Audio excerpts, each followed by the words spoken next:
কতটুকু জনপ্রিয়তা থাকলে, কতটুকু দেশপ্রেম, দেশের প্রতি কৃতজ্ঞতা এবং ভালোবাসা থাকলে ওনার এই জনপ্রিয়তা উনি পায়। উনি কখনো রাজনীতি যখন শুরু করেন তখন থেকে কখনো দেশ বিরোধী, দেশের জন্য ক্ষতি কোনো কিছুই করা থেকে সবকিছু করা থেকে উনি সর্বোচ্চ চেষ্টা করেছেন বিরত থাকার জন্য। দেশের সাথে সবসময় উনি আপোষহীন ছিলেন। দেশে এই যাবৎকালে আমাদের অনেক নেতা নেত্রী হয়েছে দেশে, অনেকে দু তিনবার টানা ক্ষমতাও ছিলেন, কিন্তু কালকের একটা পরিস্থিতি দেখেন, আন্তর্জাতিকভাবে ওনার গ্রহণযোগ্যতা, ওনার জন্য কাতার কাতারের আমি বিমান পাঠাইছি এবং বাংলাদেশের মাটিতে পা রাখার পরের পরিস্থিতি কালকে দেখেন। এটা এমনি এমনি হয় নাই।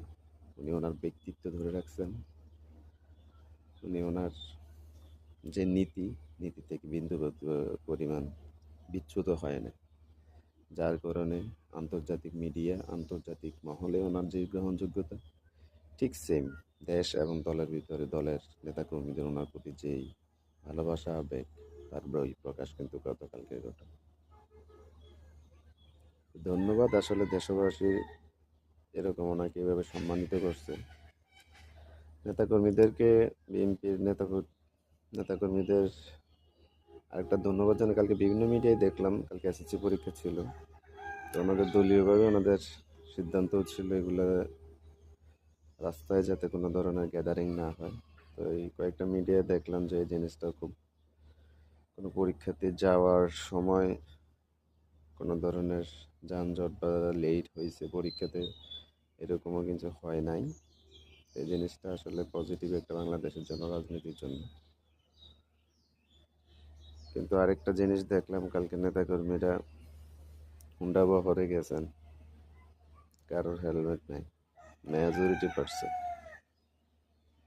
এই জিনিসগুলা আসলে ঠিক না। যেমন তারেক রহমান এবং খালেদা জিয়া দেশ ও মানুষের প্রতি যে পরিমাণ কমিটমেন্ট দিচ্ছেন, একটা মানবিক,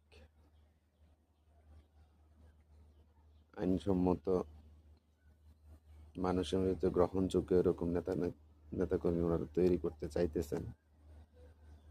তা আমাদের সকলের প্রতি এটা অনুরোধ, এই জিনিসগুলা, যেমন কালকে গ্যাদারিংয়ের কারণে আপনারা হেলমেট ছাড়াই হুন্ডাগুলো চালায় চলে গেছে, এই জিনিসটা আসলে ঠিক হয় নাই।